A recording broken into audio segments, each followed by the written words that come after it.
our classrooms. If we're talking about quality instruction, let's begin by looking at quality instruction that's already happening. I'm not saying we don't need to grow. I think you would agree with me. There's a lot of things we still need to learn to be more effective in our classrooms, particularly with the kids who traditionally we have not reached. But those keys to equity show us the ways that we're already doing the work.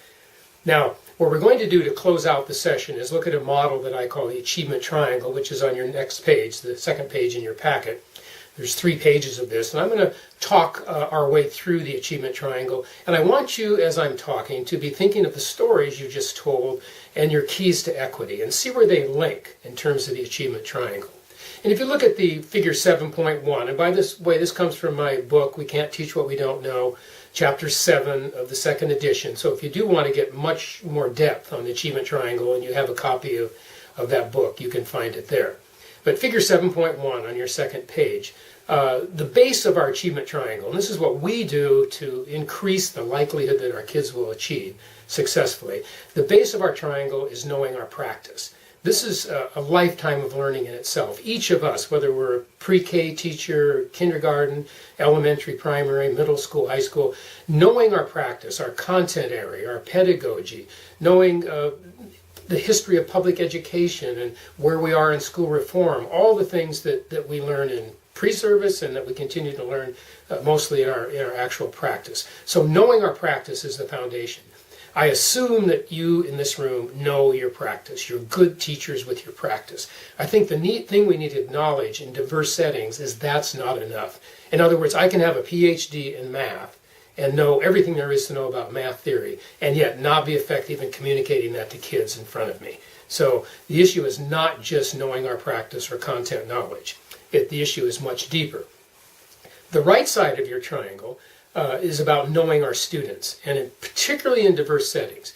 Knowing our students, perhaps not in the sense that we know every child in an in-depth way personally. Hopefully we have relationships that are functional and workable with our students. We'll talk about that in a minute.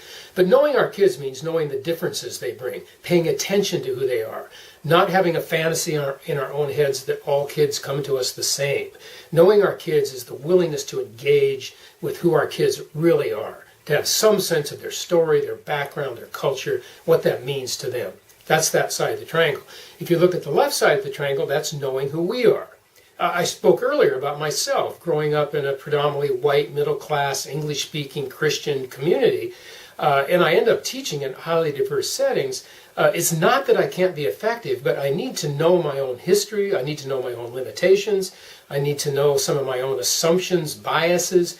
I need to interrogate those. I need to work on them. So that's a whole side of knowing who we are. And unfortunately, in our pre-service, we often don't get enough time, and even in our practice, to talk about who we are as educators. That's that side of the triangle.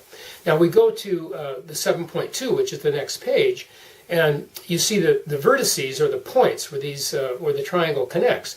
In the lower left-hand corner is rigor, and that connects my knowledge of myself with my knowledge of my practice. Rigor is about our pride in our practice. It's the seriousness with which we take our work. Good teachers are serious about their work. Good teachers in settings are serious about what diversity means in their classroom and how they interface with the rich differences of their kids. Rigor is not rigor mortis. I think too often in school systems around the country, some of them are responding by strictly scripting what teachers do in the classroom. I believe in the professionalism of teachers to be able to be rigorous and serious about our practice, but not to be overly scripted in that. We need to be able to be responsive, which is where we're going to get to in a minute. So the point at the top of your triangle is relationship. And in your stories, this probably stood out very strong in the stories you told, because kids who have a struggle accessing success in schools, often the issue is the need for a relationship with an adult. It doesn't necessarily have to be a teacher. It could be a counselor, a classroom assistant, sometimes a significant adult parent in their life. But that issue of relationship is key. We need to acknowledge that not all kids need relationship to learn. Some kids can learn almost without us.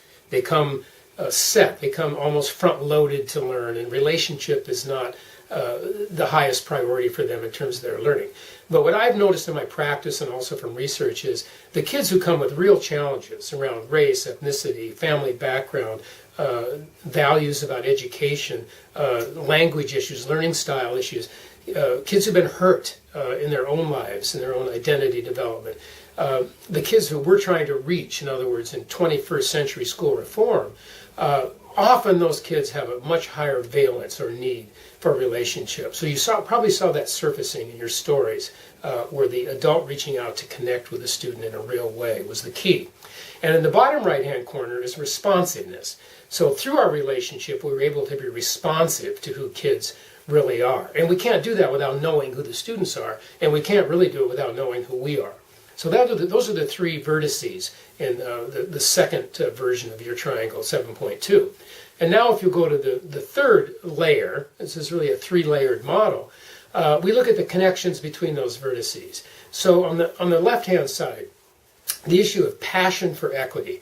This is the reason I am rigorous in my work, and the reason that I want to form relationships with kids is because I'm passionate they're going to have a chance. They have a shot at life. They have an opportunity. The passion is about not only expectation and not only about standards, because standards, it's wonderful to have high standards and have clearly stated standards and expectations. But the relationship, really, the issue is really, do I have the will and the belief in my kids to meet those standards? So that's that passion for equity side. And on the left-hand side is the issue of cultural competence. And cultural competence is a word that's much has been written about, but I think in the most essential sense, and I have a definition in your packet and a couple pages forward, is that cultural competence is about the will and the ability to form those effective relationships. So the only way I can become responsive to who my students are is to have the will and the ability, the capacity, the desire to form the relationship and connect with who they really are. As I said earlier, differences don't have to get in the way. They do make a difference, but they don't have to get in the way. And then the bottom of your triangle is kind of the summary point of our session here today, which is culturally responsive teaching.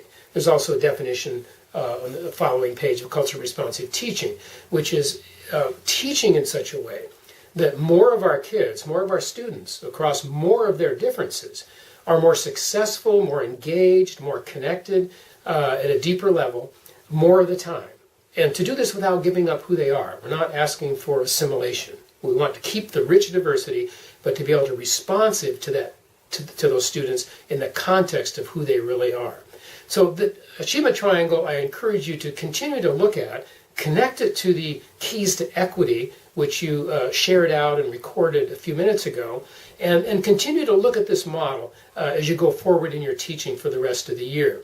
There also is an article I gave you in your packet called Dispositions for Good Teaching, which comes out of some of my work around the country, and a discussion guide for that might help you with the next steps of this conversation. But thank you for the work you do. Thank you for your commitment to teach in diverse settings. Thank you for your commitment to reach out and form relationships that work with kids.